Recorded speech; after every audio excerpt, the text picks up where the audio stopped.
Hi, good morning everyone. How are you? Great, alright. Jadi kembali lagi bersama dengan Miss Utari. Hari ini kita akan belajar tentang tema 2, subtema 3, yaitu gangguan pada sistem pernafasan. Nah, sebelumnya kalian sudah belajar tentang sistem pernafasan pada hewan, sistem pernafasan pada manusia, dan kali ini kita akan belajar tentang gangguan pada sistem pernafasan. Sudahkah kalian siap? Sudah? Oke, jika sudah, mari kita simak penjelasan berikut ini. Check it out. Hai kids, kembali lagi dengan Miss Utari. Hari ini kita akan belajar tentang tema 2, subtema 3, penyakit dan upaya merawat organ pernafasan manusia. Adapun tujuan pembelajaran kita hari ini adalah 1. Mengetahui penyakit pada organ pernafasan manusia. 2. Mengetahui upaya merawat kesehatan organ pernafasan. Adapun penyakit pada organ pernafasan manusia, yang pertama, asma merupakan penyumbatan saluran pernafasan. Penyebabnya berupa alergi makanan tertentu, debu, dingin, dan kelelahan. Gejalanya sesak nafas, batuk, dan nafas terasa berat. Pengobatannya bisa menggunakan inhaler, merupakan alat yang berfungsi untuk memasukkan obat ke dalam saluran pernafasan. Jadi bisa dibandingkan antara seseorang yang normal dengan seseorang yang mengalami asma, terdapat penyumbatan yang diperlukan untuk pernafasannya. 2. Influenza merupakan penyakit menular melalui cairan yang dikeluarkan dari mulut atau hidung, penyebabnya virus influenza. Gejalanya demam, sakit kepala, pilek, batuk, kemampuan mencium yang berkurang, dan nafsu makan berkurang. Pengobatannya yaitu dengan meminum obat dari dokter, istirahat yang cukup, dan mengkonsumsi makanan yang bergizi. Dan tentunya jangan lupa menggunakan masker ketika kalian mengalami penyakit influenza ini ya kids ya, sehingga tidak menular kepada orang-orang di sekitar kita. Yang ketiga, bronkitis merupakan penyakit peradangan saluran bronkus. Penyebabnya berupa virus atau bakteri. Gejalanya batuk berdahak, demam, dan sesak nafas. Pengobatan dapat meminum obat dari dokter, istirahat, dan mengkonsumsi makanan yang bergizi. Jadi bisa diamati seseorang yang mengalami bronkitis ini merupakan saluran normal dan ini merupakan saluran yang terkena bronkitis. Jadi dia mengalami penyumbatan dan terdapat suatu cairan di saluran pernafasan. Kemudian yang keempat, tonsilitis atau sering kita sebut dengan amandel, merupakan penyakit peradangan pada amandel atau tonsil. Jadi amandel atau tonsil kita akan meradang, memerah, dan bengkak. Nah, penyebabnya berupa virus ataupun bakteri. Gejalanya, tonsil akan membesar, terasa sakit, dan muncul selaput putih di tonsil. Pengobatannya yaitu minum obat sesuai anjuran dokter, istirahat yang cukup, mengkonsumsi makanan bergizi, dan bisa kalian lakukan dengan membersihkan tonsil yang sudah meradang dengan cotton bud ataupun berkumur dengan waktu yang berkala atau tepat waktu. Kemudian yang kelima yaitu pneumonia, merupakan penyakit peradangan pada bronchiolus dan alveolus. Penyebabnya karena bakteri Streptococcus pneumoniae, virus ataupun jamur. Gejalanya batuk dengan dahak berdarah, sesak nafas, nyeri dada, dan demam yang tinggi. Pengobatannya meminum obat sesuai dengan resep dokter.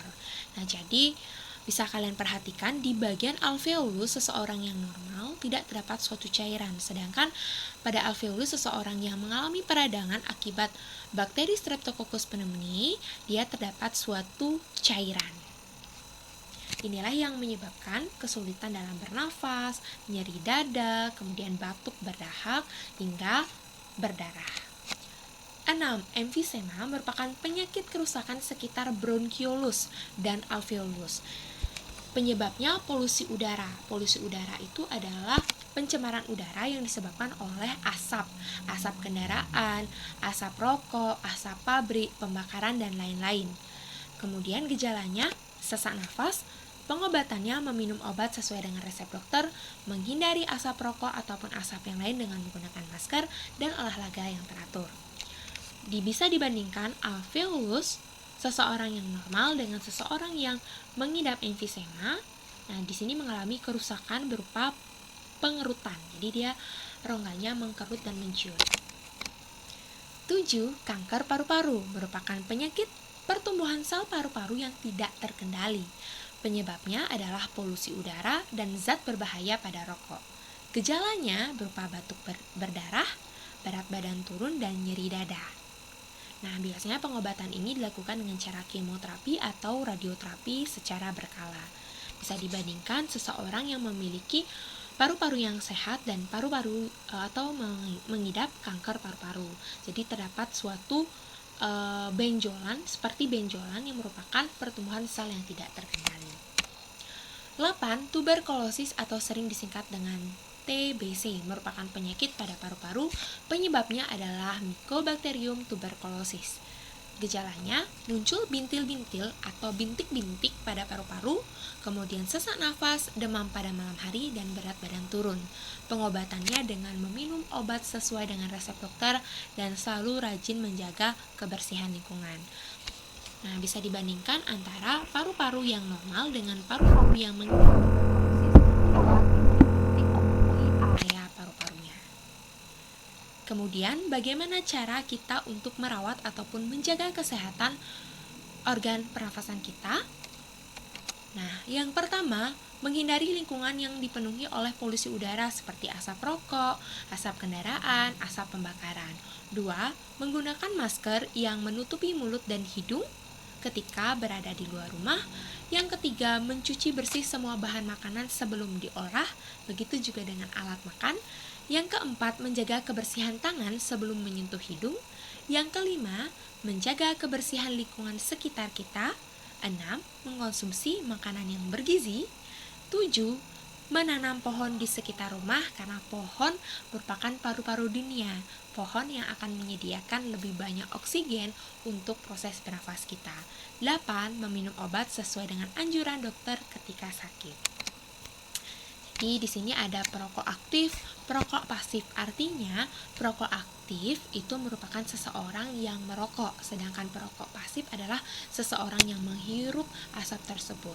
Nah, asap rokok ini serta polusi udara yang disebabkan oleh kendaraan bermotor, pabrik, ataupun pembakaran itu bisa membuat kita mendapatkan gangguan kesehatan, sehingga kita harus menghindarinya dengan cara jika kalian berpergian keluar rumah, kemudian kalian diwajibkan untuk menggunakan masker untuk menjaga kesehatan organ pernafasan kalian. Kemudian selanjutnya, mencuci bersih bahan-bahan makanan sebelum diolah ataupun mencuci bersih alat makan kalian. Kemudian, mencuci tangan ketika kalian ingin atau hendak membersihkan hidung, kemudian memegang wajah ataupun sebelum makan. Kemudian, menjaga kebersihan lingkungan sekitar, contohnya di rumah kalian, menyapu, mengepel, membersihkan kaca, menyiram tanaman di sekitar rumah kalian sehingga udaranya menjadi lebih bersih. Kemudian jangan lupa untuk memakan makanan yang bergizi seimbang seperti ada jus, susu, buah, kemudian ada karbohidrat, protein di dalam makanan kalian. Kemudian menanam pohon di sekitar rumah kalian karena semakin banyak pohon akan semakin bagus untuk menyediakan oksigen agar kita dapat bernafas dengan baik. Kemudian yang terakhir, pergilah ke dokter jika kalian mendapatkan penyakit yang serius atau gangguan kesehatan pada sistem pernafasan dan membeli obat sesuai dengan anjuran dokter dan mengkonsumsinya. Sekian yang dapat Miss sampaikan. Sampai jumpa saat virtual class. Jika kalian memiliki pertanyaan, silakan kalian tanyakan di virtual class. See you kids!